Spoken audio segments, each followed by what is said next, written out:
graça do Senhor Jesus Cristo, nosso Salvador, seja com todos os irmãos nesta noite. Amém. Nós louvamos a Deus pelo privilégio de passarmos um tempo juntos em gratidão ao Senhor, estudando juntos a sua santa palavra, adorando ao Senhor neste santo dia e seguindo a sequência do que podemos aprender e podemos estudar juntos. Eu gostaria de convidá-los a aquilo que eu chamaria de uma culminância ou uma conclusão desse tempo que o Senhor nos permitiu passarmos juntos estudando assuntos que são relevantes e importantes para a vida da igreja. Eu penso que o que fazemos aqui, o que vivenciamos juntos aqui em adoração, como diz a palavra de Deus, é o que transforma de fato a nossa vida, a vida da igreja como um povo de Deus. E quando nós passamos a ter consciência, entendimento claros do que fazemos aqui, e porque essa é a razão maior, meus irmãos, principal, porque o Senhor nos fez para a sua glória e para o seu louvor, então certamente como igreja nós continuaremos a avançar. Destemidamente nós cumpriremos a grande comissão, nós criaremos filhos para a glória de Deus, nós fortaleceremos os nossos laços fraternos, nós glorificaremos mais e mais o nosso Senhor Jesus Cristo por meio do testemunho e da pregação do seu santo evangelho. De modo que tudo acontece aqui. E desde o princípio, o nosso Deus, ele teve uma preocupação especial com o seu povo em sua trajetória terrena. O que nós temos, o modelo no Antigo Testamento, e temos visto, temos a clara explicação, aplicação e eficácia na pessoa de Cristo no Novo Testamento, nos revela que o Senhor sempre teve por propósito chamar, escolhendo um povo para si, salvá-lo para a sua glória, mas também santificá-lo em sua caminhada. Quando Deus então libertou o seu povo da escravidão do Egito por mais de 400 anos, e por 40 anos ele treinou o seu povo no deserto antes de tomar posse da terra prometida, ele não deixou o seu povo sozinho. Por um momento, ele decidiu abandoná-lo quando Moisés estava no cume do monte, no cimo do monte, recebendo a santa lei do Senhor. E Deus disse: Moisés, desce depressa, porque o povo se corrompeu. E naquele momento Moisés se apresenta como um verdadeiro intercessor, ele assume o seu papel, pois Deus disse: tudo bem, Moisés, eu não vou destruir mais esse povo, porque você pediu, mas eu também não vou mais com ele. Porque se isso acontecer novamente, eu irei destruí-lo. Moisés intercede mais uma vez, e agora o povo sabe disso. E como então o povo seria feliz longe da presença de Deus? Como então o povo seria feliz sem a habitação permanente de Deus em seu meio? Nós conhecemos a história. Deus então decide habitar entre eles, e dentre as tendas deveria ser feita a principal delas, a mais bela, a mais gloriosa, onde Deus sempre desceria de forma abençoadora para perdoar e salvar o seu povo, a tenda do encontro, o tabernáculo. Mas tudo que iria funcionar ali, para entendimento dos sacerdotes escolhidos para a função de servir a Deus, representando na presença do povo, e servir ao povo representando na presença de Deus, precisava de um manual. Deus então estaria preocupado, meus irmãos, com os mínimos detalhes daquilo que deveria acontecer toda vez que o povo se reunisse para adoração. É aí que surge um dos livros mais interessantes do Pentateuco, mas infelizmente um dos livros mais temidos, ou mais rejeitados pela igreja moderna. É sobre este livro que eu gostaria de tratar especificamente de uma passagem que ela é importante, repito, para o que nós tivemos aprendendo juntos durante esse fim de semana. Abram comigo, por favor, em Levítico 14. Livro de Levítico, capítulo 14. Aqui nós temos um manual de adoração que o Senhor, ele deixou para o seu povo. Ele deu esse manual para a instrução do povo quanto à adoração, principalmente para os sacerdotes que deveriam guiar o povo nesta adoração, fazendo o serviço de mediadores. Nós chegamos então aqui, meus irmãos, em uma das passagens bíblicas que, por vezes, é bastante desconhecida ou difícil de ser compreendida. Ela, na verdade, tem uma melhor compreensão para nós quando nós percebemos que é a sequência do que o Senhor havia revelado para Moisés no capítulo anterior. Tudo o que você vai ver comigo lendo Levítico, perceberá, começa com uma ordem divina. E então disse o Senhor a Moisés, ordenou isto ou aquilo o Senhor a Moisés. Ou seja, tudo que Moisés recebe, até mesmo detalhes muito simples, ou questões até que poderiam passar desapercebidas, Deus estava envolvido nelas. Tudo relacionado à adoração. Então, Levítico 14 não é um trecho familiar nas Escrituras, é fato, e também não é o trecho mais familiar do livro de Levítico também, mas é um correspondente importante, repito, do que o Senhor vinha falando no capítulo anterior a respeito de um fato curioso. No capítulo 13, havia um problema mencionado, onde ritualmente falando, algumas pessoas seriam consideradas impuras por apresentarem perante o sacerdote diversas doenças de pele. Não somente a lepra, que era a mais importante dentre elas, mas nós vamos ver que doenças específicas de pele, mencionadas no capítulo 13, tornavam a pessoa incapaz de comparecer na presença do Senhor para adoração. Então, em Levítico 14, que é o capítulo para nós hoje, existe uma provisão dada por Deus, ou a solução para a resolução do problema específico. Se no capítulo 13 uma pessoa estaria cerimonialmente limpa e, portanto, ela poderia entrar na presença do Senhor, a sua avaliação deveria passar pelo que nós vemos no capítulo 14. E se ela também estivesse cerimonialmente impura por conta de um problema ou uma doença de pele, do mesmo modo o sacerdote avaliaria e a presença ou comparecimento dela para adoração e a sua convivência na companhia do povo de Deus dependeria de tudo isso. Então, a doença aqui mencionada lembrava uma das mazelas provocadas pelo pecado na vida do homem. Era uma dupla maldição. Separava um homem ou uma mulher da comunhão de sua casa, mas também da comunhão com o povo pactual de Deus na adoração. E eu diria ainda mais, que de forma dramática separava o homem de Deus ou a mulher de Deus do momento mais importante que eles esperavam, da manifestação da glória de Deus, quando apresentava-se como Deus vivo no culto reunido do povo de Deus. E você então pode imaginar como isso seria algo desanimador para alguém. A pessoa que era vitimada dessa terrível doença, ela não podia se apresentar para adorar a Deus no dia santo. Mas então o capítulo 14 traz um destaque como um marco de esperança para todo aquele que se encontrasse nessa situação.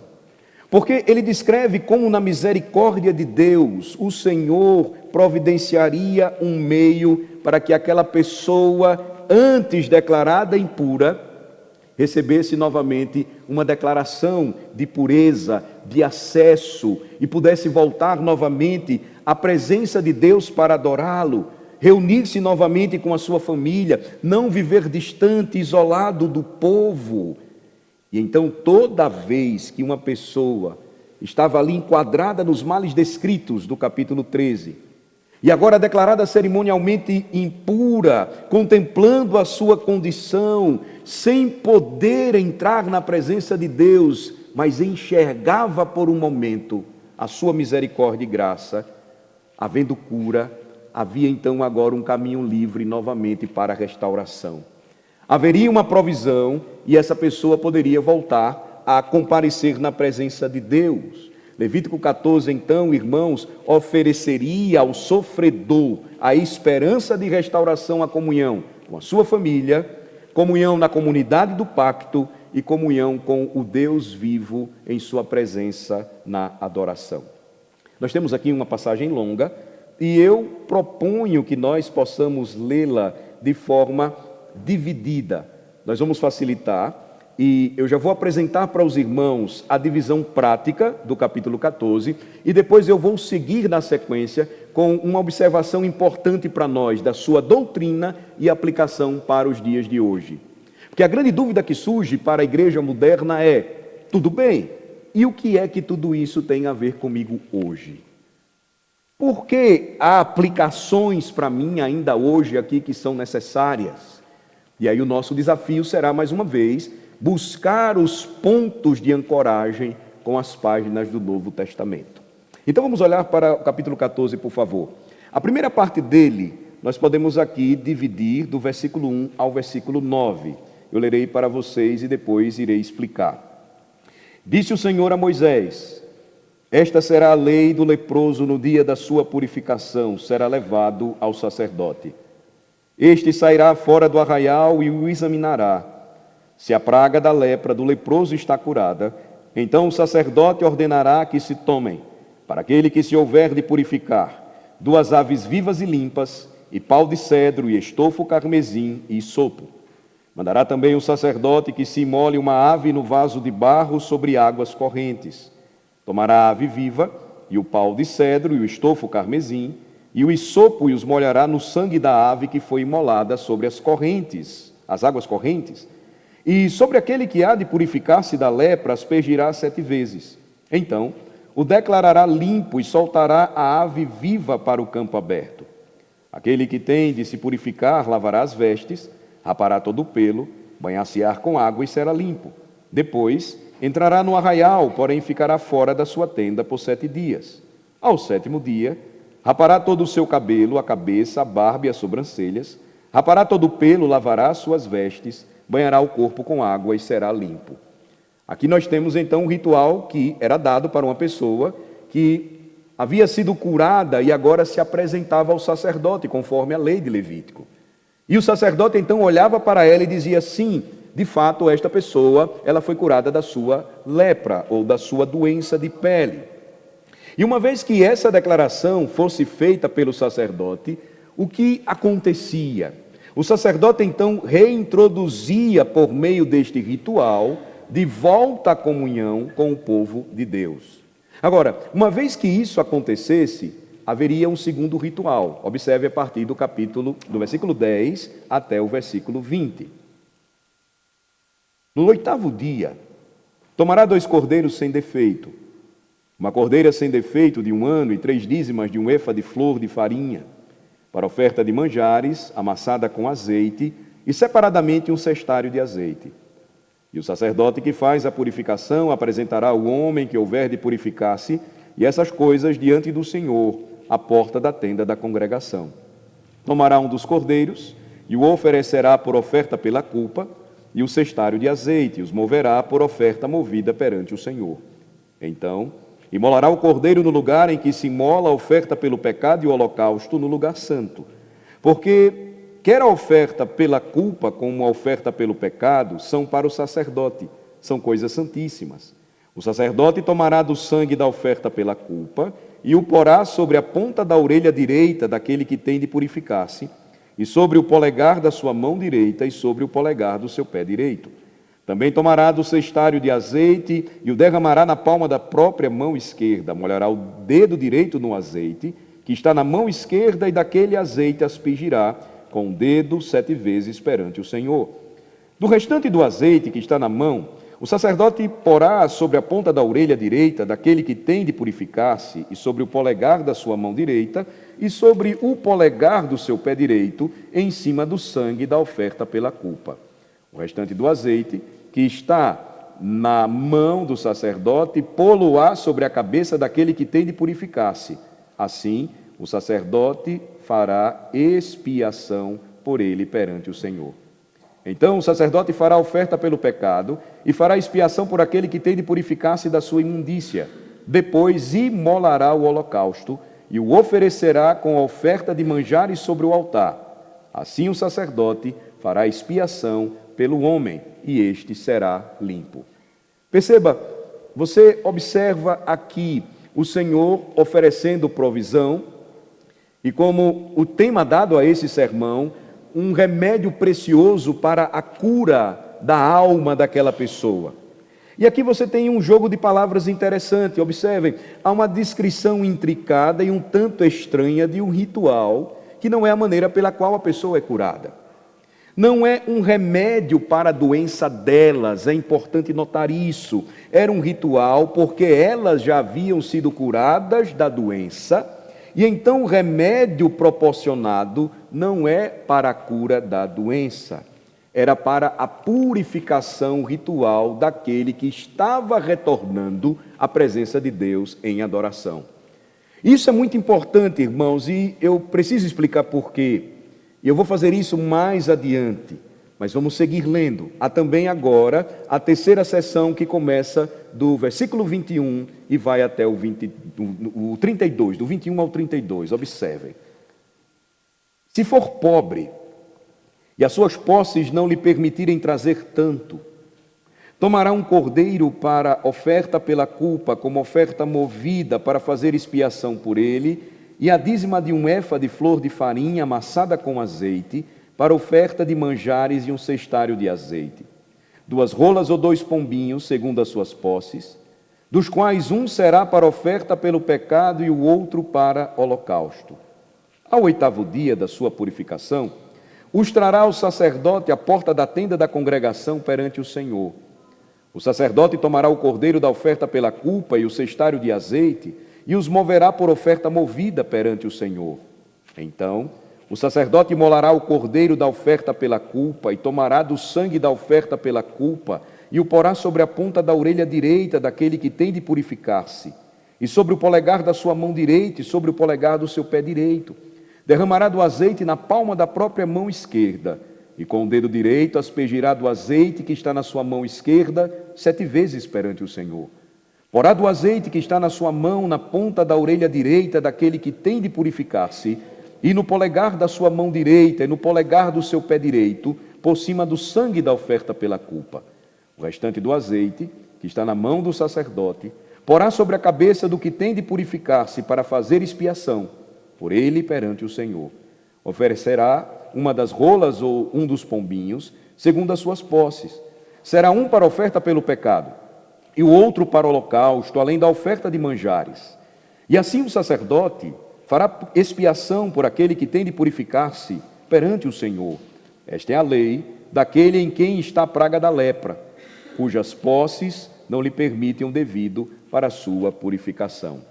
Deus então também providenciaria uma lei para aqueles que tinham menos recursos, a lei para o pobre, que havia sido curado e agora se apresentava diante do Senhor, diante do sacerdote para avaliação e declaração da sua cura.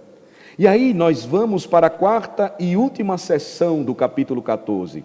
Começa no versículo 33 e aí nós vamos ver as leis para a limpeza, do que podemos chamar de a casa de um leproso ou as suas roupas. Versículo 33 até o final, observem.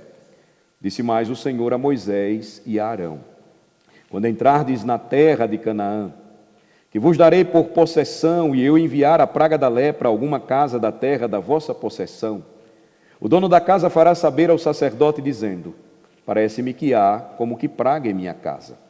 O sacerdote ordenará que despejem a casa antes que venha para examinar a praga, para que não seja contaminado tudo que está na casa. Depois virá o sacerdote para examinar a casa e examinará a praga.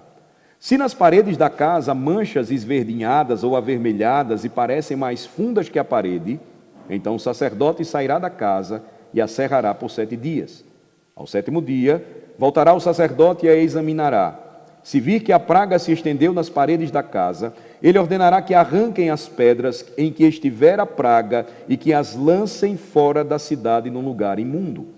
E fará raspar a casa por dentro, ao redor, e o pó que houverem raspado lançarão fora da cidade num lugar imundo. Depois, tomarão outras pedras e as porão no lugar das primeiras. Tomar-se-á outra argamassa e se rebocará a casa. Se a praga tornar a brotar na casa, depois de arrancadas as pedras, raspada a casa e de novo rebocada, então o sacerdote entrará e examinará. Se a praga se estiver estendido na casa, há nela lepra maligna, está imunda. Derribar-se-á, portanto, a casa, as pedras e a sua madeira, como também todo o reboco da casa, e se levará tudo para fora da cidade, a um lugar imundo. Aquele que entrar na casa, enquanto está fechada, será imundo até a tarde. Também o que se deitar na casa lavará suas vestes, e quem nela comer lavará suas vestes. Porém, tornando o sacerdote a entrar, e examinando se a praga na casa não se tiver estendido depois que a casa foi rebocada, o sacerdote a declarará limpa, porque a praga está curada. Para purificar a casa, tomará 2 aves, e pau de cedro, e estofo carmesim, e isopo. Imolará uma ave num vaso de barro sobre águas correntes. Tomará o pau de cedro e o isopo e o estofo carmesim, e a ave viva, e os molhará no sangue da ave imolada, e nas águas correntes, e aspergirá a casa 7 vezes. Assim, purificará aquela casa com o sangue da ave, e com as águas correntes, e com a ave viva, e com o pau de cedro, e com o isopo, e com o estofo carmesim. Então, soltará a ave viva para fora da cidade, para o campo aberto. Assim, fará expiação pela casa e será limpa. Esta é a lei de toda sorte de praga de lepra, e de tinha, e da lepra das vestes, e das casas, e da inchação, e da pústula, e das manchas lustrosas, para ensinar, quando qualquer coisa é limpa ou imunda, esta é a lei da lepra. Nós temos então aqui a conclusão da leitura do capítulo de número 14, do livro de Levítico, e pelo menos algumas verdades poderiam ser extraídas e poderíamos aprender com esta passagem, repito, muito distante por vezes de nós, muito estranha para muitos de nós, mas que traz para nós importantes lições. E eu não gostaria de me demorar em apresentá-las para os irmãos nesta noite. A primeira delas é que estes rituais nunca tiveram por propósito divino serem remédios físicos para curar doenças de pele. A leitura equivocada dos capítulos 13 e 14, por vezes, fazem a igreja moderna achar que Deus estava oferecendo remédios para a cura do corpo, quando na verdade Ele estava mostrando provisão para a cura da alma. Esta é a primeira verdade que eu gostaria que você observasse em Levítico 14. São ritos descritos não como remédios físicos para curar doenças, mas aqui o Senhor estava dando para Israel remédios teológicos, remédios rituais, para aqueles que se tornaram impuros por causa de uma doença e subsequentemente foram curados. Agora, por que eu estou mencionando isso? Porque você pode correr o risco, meu irmão, de olhar para a literatura comparativa das nações pagãs ao redor de Israel e ver ou encontrar instruções dadas aos seus sacerdotes sobre encantamentos, sobre magias, sobre rituais projetados para curar pessoas de certos males ou doenças. E é impressionante que nesse trecho aqui, Deus nem sequer tenha sugerido vagamente que a cura daquelas doenças de pele seriam trazidas por certos rituais, pois não trariam. Eles tinham por propósito oferecer purificação ritual. Eles tinham por propósito trazer a declaração de que aos olhos de Deus, cerimonialmente, aquela pessoa estava limpa, não mais impura, pela avaliação dos sacerdotes que seguiam um padrão, veja, detalhado estabelecido por Deus. E é impressionante, observem, o Senhor aqui estava fazendo com que um homem ou uma mulher pudessem retornar adequadamente à comunhão com o seu povo, com a sua família, à comunhão com o seu Deus, novamente para adoração. Aquela doença que tornava um homem impuro o impedia dessas coisas. E por que isso é importante? Por mais uma razão, me permitam.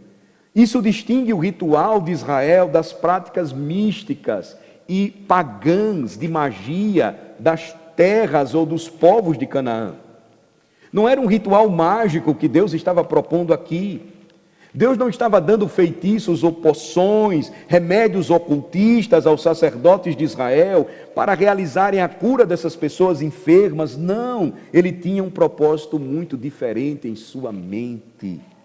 Ele desejava ensinar ao seu povo uma lição muito diferente. É uma lição que ele já vai dar no capítulo 13, de que as enfermidades descritas no capítulo 13 de Levítico deveriam lembrar da falta de integridade que herdamos de Adão e que naturalmente nos impedia de comparecer de forma limpa e pura na presença de Deus para adorá-lo. Deus queria lembrar o resultado do que aconteceu quando o pecado foi introduzido neste mundo. E porque as pessoas são afetadas de forma visível por essa falta de integridade, portanto, cerimonialmente, elas não estariam aptas para comparecer na presença de Deus, para adorá-lo, porque a comunhão com Deus sempre requereria integridade. Deus estava dando uma grande lição. Mãos limpas, coração puro, era exigido por Deus para que o seu povo se apresentasse em sua presença. Ele exigia pureza, que a pessoa estivesse em uma condição de limpeza, e isso marcava de fato uma pessoa, imaginem irmãos, estando nessa situação. Eu não sei se você já teve a oportunidade de visitar um leprosário, de ver pessoas isoladas por conta da lepra. Nos estágios mais avançados da lepra, a pessoa é tomada de uma profunda depressão, de modo que ela fica isolada na escuridão, porque o seu rosto está em uma situação de deformidade, o seu corpo apodrecendo, que ela não suporta ver ninguém e nem suporta mais se ver. Deus então não estava fornecendo uma cura mística para aquele ritual, mas ele estava providenciando para aquela pessoa novamente um retorno, por meio de uma declaração do sacerdote, em obediência à palavra de Deus, de que agora curada, ela seria novamente aceita na comunidade do pacto e também na adoração do Deus vivo. Mas nós temos uma segunda lição. A primeira nos leva à segunda. Deus também queria ensinar ao povo do pacto que somente Ele tem poder para curar. Essa é uma verdade preciosa. Se não foram remédios físicos que Deus estabeleceu, veja, porque foi um remédio precioso para a cura da alma do seu povo, o Senhor então estava dizendo que por meio dos seus sacerdotes, a declaração seria sempre dada à luz da sua palavra, mas nenhum deles jamais teria poder para curar o seu semelhante. Os remédios preciosos, então, rituais estranhos até para nós, à medida em que nós lemos, estava ensinando ao povo de Israel a maneira que Deus iria tratar aquele problema. Isso é importante porque nos lembra que os sacerdotes não tinham ritos, eles não tinham encantamentos, não havia nenhum ritual que eles pudessem usar para salvar aquelas pessoas, mas eles eram apontados, assim como o povo, para uma única e grande verdade: só Deus pode livrar você, meu irmão, dessa situação. Só Deus pode trazê-lo novamente à presença da comunhão com a sua família e com o povo.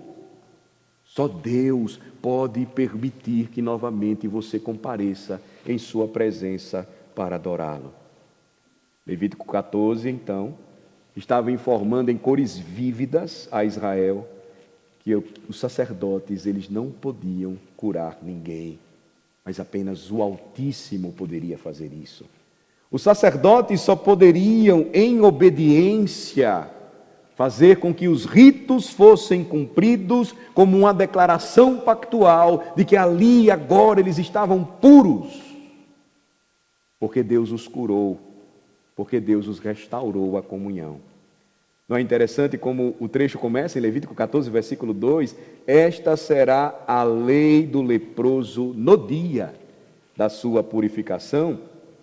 Os sacerdotes nem podiam entrar nisso até que o Senhor tivesse curado. Eles não poderiam nem chegar perto. Isso significa, irmãos, que o Senhor era aquele que faria a obra. Isso também não significa para nós hoje que o Senhor não pudesse usar os meios médicos para fazer a sua obra. Mas a grande verdade ainda hoje presente é esta, e não podemos esquecer, quer o Senhor tenha usado um médico, ou quer o Senhor tenha curado a pessoa diretamente, Israel no passado, assim como a igreja hoje, deve entender isso: só Deus cura o homem das suas doenças. E se o Senhor usou o médico hoje para curar você, louve a Deus por esse médico, mas esse médico, jamais esqueça, foi providenciado por Deus e, em última análise, quem curou você. A cura sempre vem de Deus. Ou se o Senhor curou diretamente, quanto mais a pessoa curada percebe este fato, que é Deus apenas que tem poder para restaurar aquele que está enfermo, levantando do seu leito. O sacerdote, ele não tinha poder para fazer nada sobre aquela doença que Deus havia permitido que tal pessoa sofresse.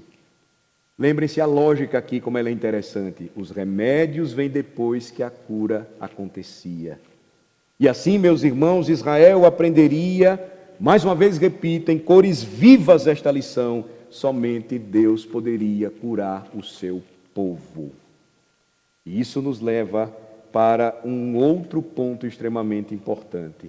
Meu terceiro ponto, que eu gostaria de apresentar para vocês nesta noite. Jesus, diz a Escritura, é Deus.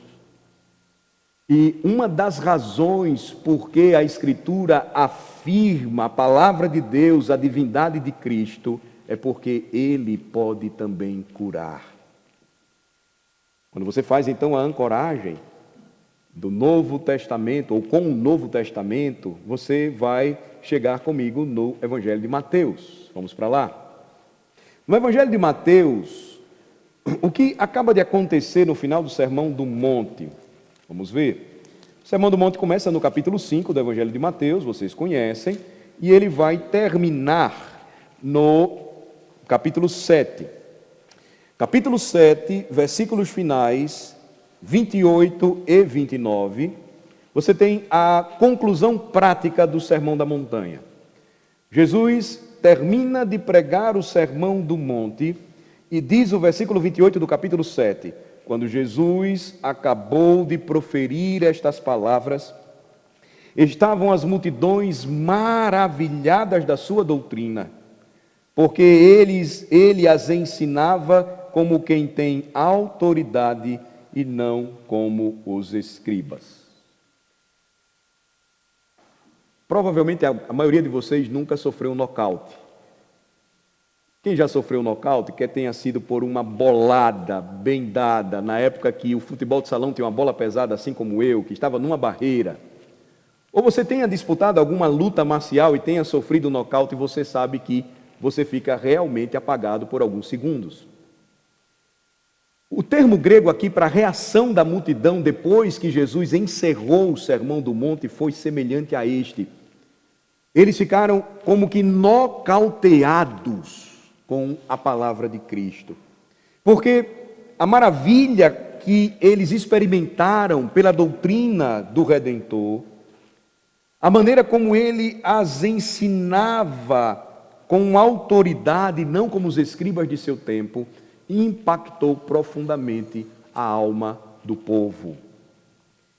E aí, qual é o resultado da pregação de Jesus?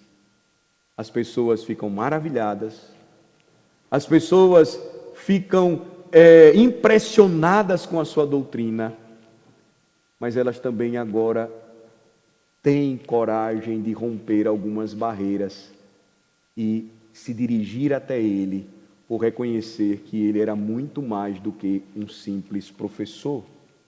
Quando você chega no capítulo 8, nos chama a atenção pelo que acontece. Versículos 1 a 4, observem.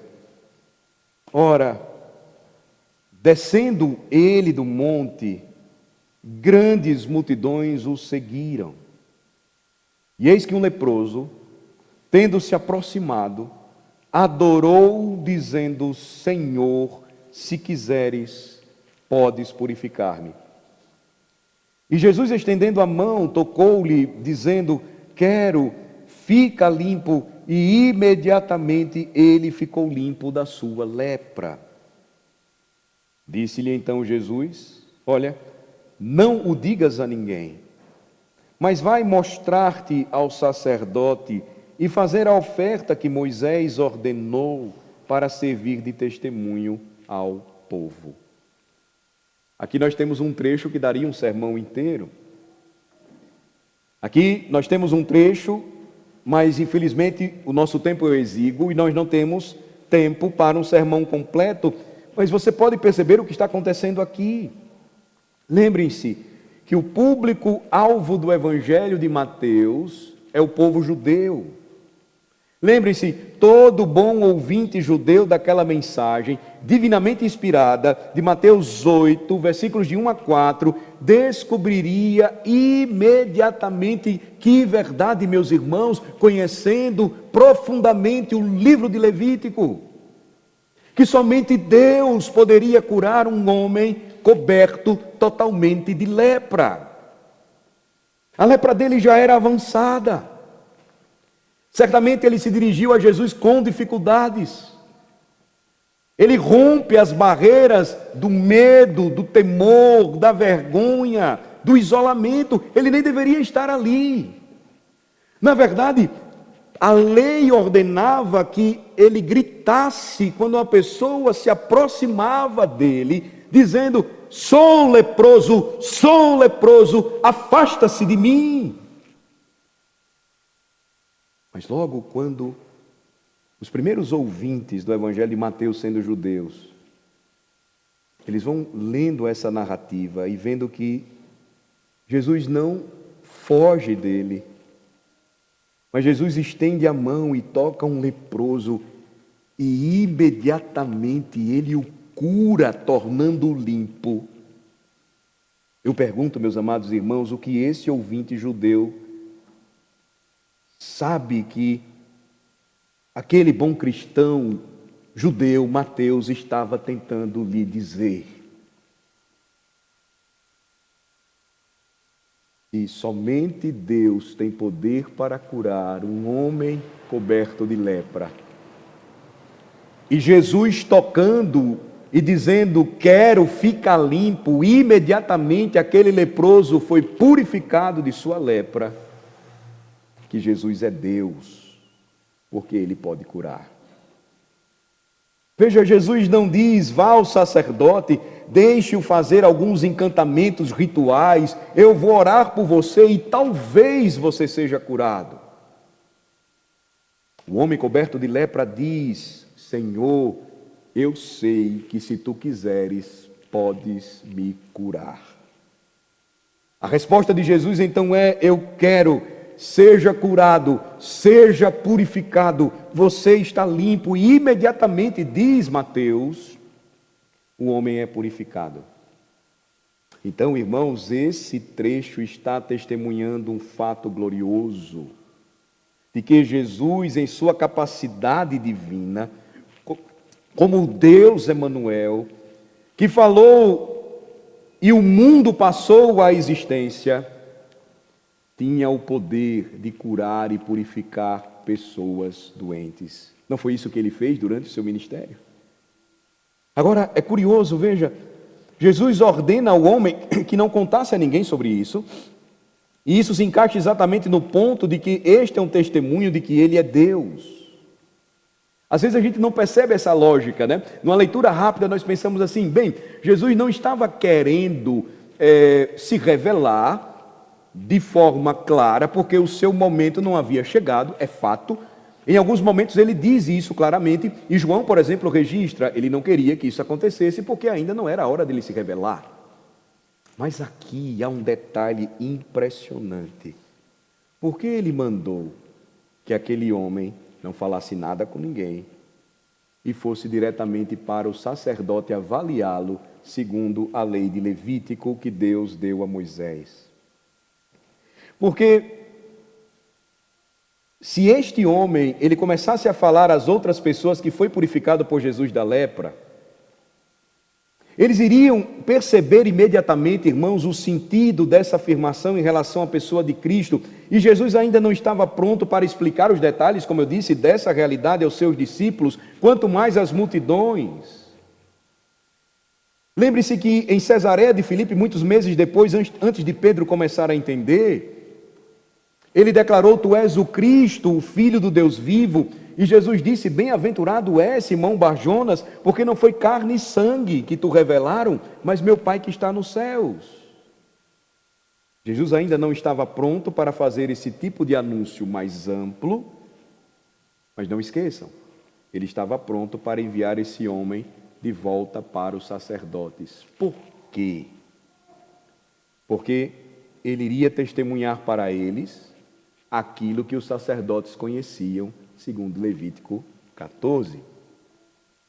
Lembrem-se, eles sabiam, eles tinham consciência de que não podiam curar aquele homem. Ele nem podia se aproximar deles, ele nem podia se aproximar da sua família. Na verdade, ele nem podia estar ali, perto de Jesus. Mas vejam também, se os sacerdotes sabiam, chegando aquele homem, que antes estava coberto de lepra e agora estava puro, que eles não tinham poder de curá-lo, que somente um tinha poder para curar. Somente Deus poderia livrá-lo daquela mazela. E agora imaginem, quando aquele homem foi até eles e se apresentou, e eles disseram: bem, como você foi curado de sua lepra? E eles então, agora, estariam ouvindo aquele homem dizer: bem, existe um homem entre nós chamado Jesus. Ele é de Nazaré. E tudo o que ele fez foi responder o meu pedido e súplica, me tocando e dizendo: eu quero, fica limpo. E eu fui curado. Imagine como a cabeça dos sacerdotes não ficaria. Imagine como não ficou. Imagine a agitação. É claro, Jesus estava ali começando discretamente a dar um testemunho ao sacerdócio de quem verdadeiramente ele era. Porque eles conheciam Levítico 14 e somente Deus poderia dar a provisão para a cura.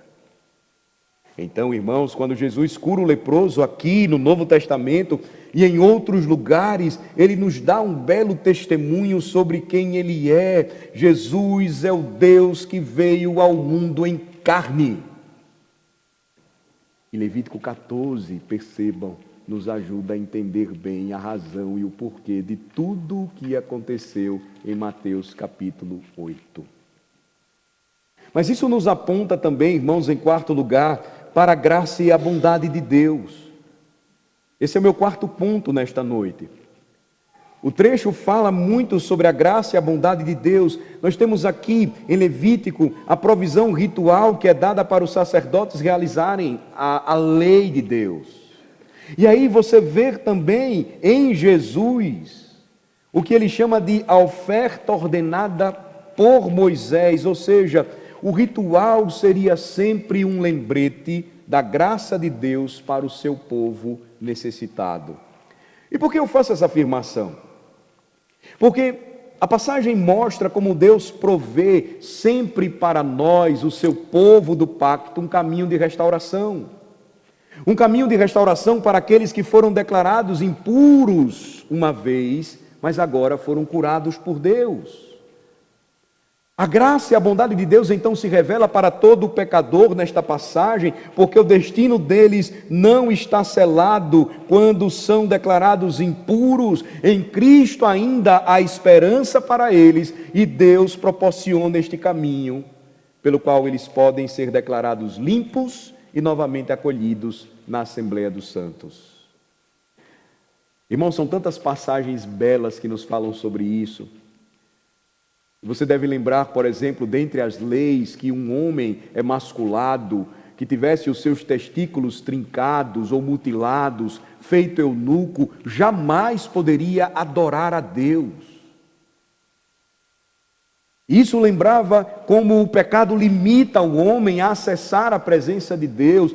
Mas Cristo vem como perfeito sacerdote, Cristo vem perfeitamente cumprindo as exigências de Deus. Ele não somente é o Cordeiro, mas Ele também é o intercessor. Ele não somente derramaria o seu sangue, mas Ele seria o perfeito sacerdote. Em Atos 8 nós vemos um eunuco lendo um trecho do profeta Isaías. Isaías havia recebido de Deus uma promessa de que quando o Messias viesse, os eunucos então poderiam entrar novamente na presença de Deus. Veja, isso está tudo ligado. Aquele homem então ouve Filipe pregar para ele. Ele diz, não, Isaías não está falando de outro homem, nem está falando a respeito dele mesmo, ele está falando a respeito de Cristo.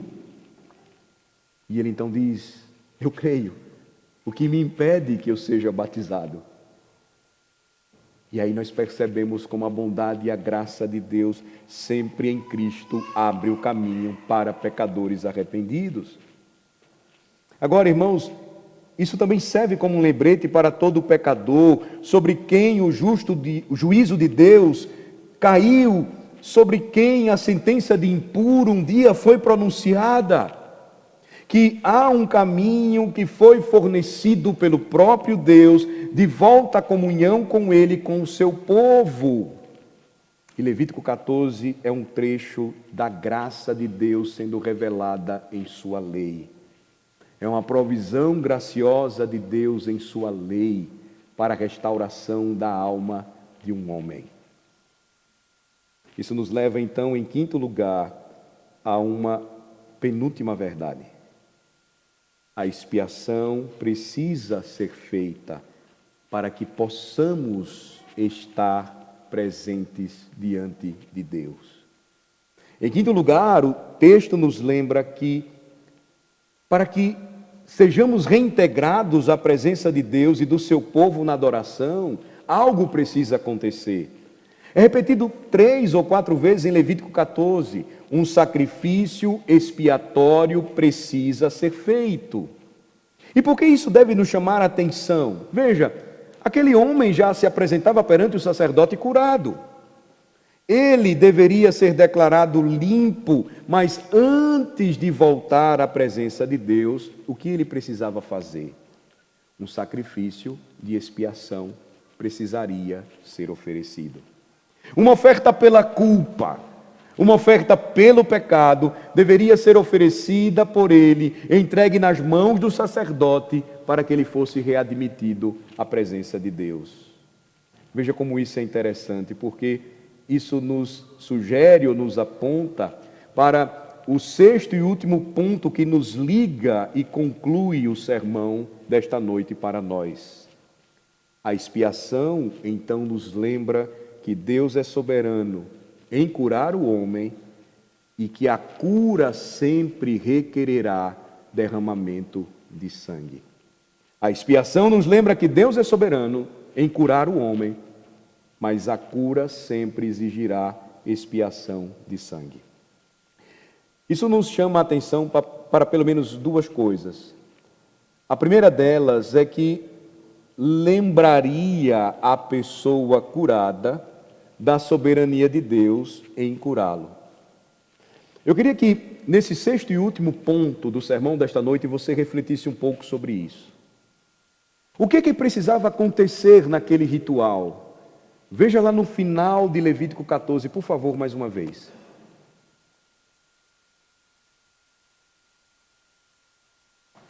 Versículo 52, por favor.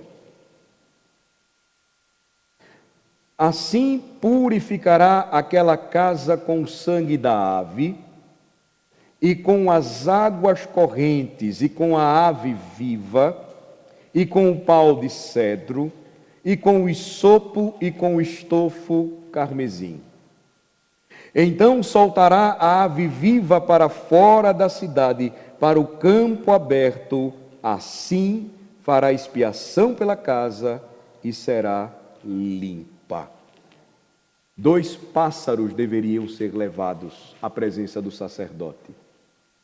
Um desses pássaros deveria ser morto, o seu sangue derramado. O outro pássaro livre, lavado, deveria ser então libertado.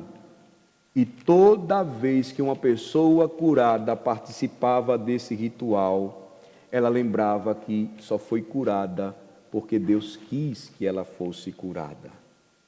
Ela lembraria dos outros seus companheiros, descritos em Levítico 13, obrigados a morar longe, fora, distante do acampamento, e também não haviam sido curados. E ele poderia muito bem pensar agora, estando curado: Senhor, o pássaro morreu, o outro pássaro voou em liberdade. Senhor, eu fui curado, mas o meu companheiro no acampamento não foi, e isso vem de ti. Senhor, eu poderia ser o pássaro morto, eu poderia ser ainda aquele homem imundo, doente, longe da minha casa, longe da presença do Senhor para adoração. Mas no teu plano soberano, Senhor, em tua vontade soberana e em teus propósitos soberanos, tu dignaste me purificar. Todo louvor, portanto, redunda para ti, Senhor, nenhum crédito para mim, porque eu não sou melhor, Senhor, do que aquele homem que permanece fora do acampamento, carcomido pela lepra, imundo e doente. Veja, por vezes nós recebemos a notícia na igreja de alguém querido que é acometido de uma doença terminal. E nós nos entristecemos profundamente. Lembro-me de ter passado por isso recentemente, um amigo a quem tanto amava, mas que me fez muito mal. E agora ele se encontrava acometido de uma doença difícil. Aquilo me fez sentir muito mal, e eu lembro de ter orado: Senhor, por que não eu? Poderia ser eu e não ele. Mas ao mesmo tempo lembrei: Senhor, não fui eu, mas ele, porque em teu plano soberano isso não estava ainda planejado para mim, não hoje. Levítico 14 nos lembra disso, irmãos, a cada dia, a cada tempo, com pessoas que amamos, até mesmo com pessoas que nos decepcionaram, deve nos levar a sentir muito temor quando essas coisas acontecem, quando nós somos livrados, enquanto outros irmãos padecem e sofrem. Veja que lição ensinada para nós nesta noite acerca da soberania de Deus. Quando até mesmo por meio daquele ritual dos pássaros sendo realizado, um pássaro morria e outro voava livre, e aquela pessoa sendo glorificada agora ia na presença do sacerdote e dizia: Senhor, a minha purificação vem de ti, toda a glória pertence a ti, e eu não mereço a tua misericórdia. A segunda grande lição neste 6º ponto sobre o ritual é esta: a restauração requereria expiação de sangue. A restauração ao culto de Deus, à comunidade do povo de Deus, para o encontro na adoração, exigiria expiação pelo sangue. E ultimamente, porque nós cristãos temos a segunda parte do livro santo, o Novo Testamento, o último capítulo da história, nós sabemos muito bem para onde tudo isso aponta. Pensem nisso, meus amados irmãos, nesta noite. Imagine se fosse você aquele leproso, agora sendo curado, declarado limpo pelo sacerdote, acolhido por meio de um ritual, trazido do lado de fora do acampamento para a presença da família, do povo de Deus e da adoração, vendo aqueles pássaros, um morto e outro liberto, respectivamente, e você novamente recebido na comunhão do povo de Deus. Imagine o que passaria em sua cabeça. Como é possível isto? Pelo sangue daquele pássaro eu fui restaurado. Foi o sangue daquele pássaro que me trouxe de volta à presença de Deus. É possível que você fizesse esse questionamento. Será que foi o sangue daquele pássaro que me trouxe de volta à adoração do Deus vivo? Nós temos o segundo livro, o Novo Testamento, e ele nos lembra que o sangue de touros, ou de bodes, ou de cabras, poderíamos aqui abrir um parêntese, de pássaros, não pode perdoar pecados. Ou talvez você perguntasse: Senhor, já que aquele pássaro morto me lembra da pessoa não curada do lado de fora do acampamento, e aquele pássaro livre me lembra da purificação e cura que tu me deste, poderia ser que eu esteja restaurado porque o teu julgamento caiu sobre alguém do lado de lá, de fora do acampamento e não em mim? A Bíblia vai dizer que absolutamente não. Isso não falaria sobre alguém do lado de fora do acampamento em Israel, mas sim sobre alguém do lado de fora do acampamento no início do primeiro século, chamado Jesus Cristo. Ele se fez maldição por nós. Ele foi crucificado fora do arraial, fora das portas de Jerusalém, por nós, imundos e impuros pecadores, a fim de nos fazer curados. Ele foi enfermado aos olhos do justo Deus por nossas faltas. Segundo aos Coríntios capítulo 5, versículo 21, diz: aquele que não conheceu o pecado, ele o fez pecado por nós, para que nele fôssemos feitos justiça de Deus. Eu encerro lembrando a você que talvez Levítico sempre tenha sido desafiador para você estudar ou refletir, mas lembre-se, há Evangelho também em um livro que por vezes nós achamos que não tem nada a ver conosco. Para onde esse ritual apontaria no final? Para o sangue de Jesus que santifica e purifica o seu povo de todos os seus pecados. Quando o ministro lê a declaração do perdão para nós em cada liturgia no dia do Senhor, jamais esqueçamos disso, meus amados irmãos. É pelo sangue de Jesus que nós comparecemos na presença de Deus, nunca mudou. Sempre foi por meio do sangue, mas repetidas vezes os sacrifícios se faziam necessários porque eram imperfeitos, incapazes de fazer o que Cristo fez por nós de uma vez por todas. E é somente pela mediação dele, da sua obra preciosa, que nós mais uma vez somos recebidos por Deus da maneira que entramos aqui.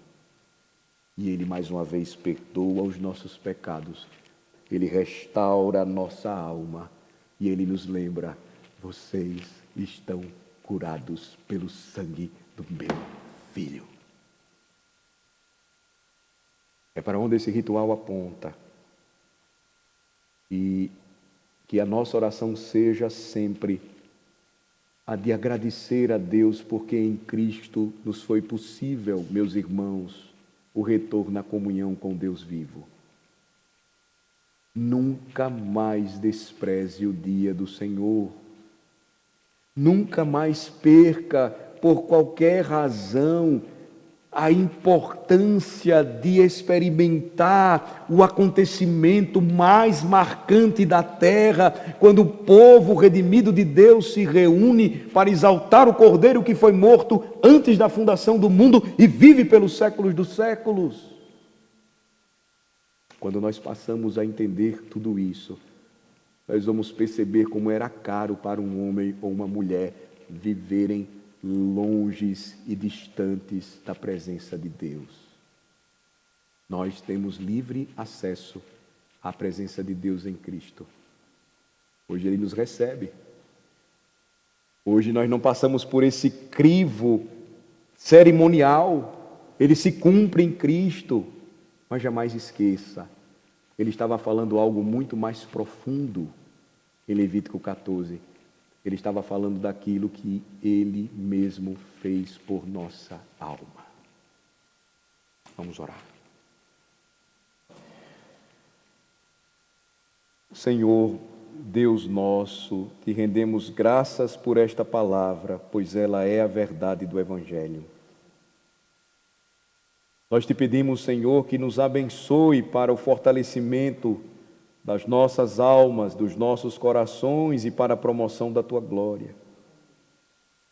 Que o nosso coração sempre prorrompa de verdadeira e legítima gratidão por tudo o que o Senhor tem feito por nós em Cristo. Imundos, o Senhor nos tornou limpos. Perdidos, e o Senhor nos encontrou e deu direção. Mortos em nossos delitos e pecados, e o Senhor nos deu vida, vida eterna para todo sempre. Em nome de Jesus oramos. Amém.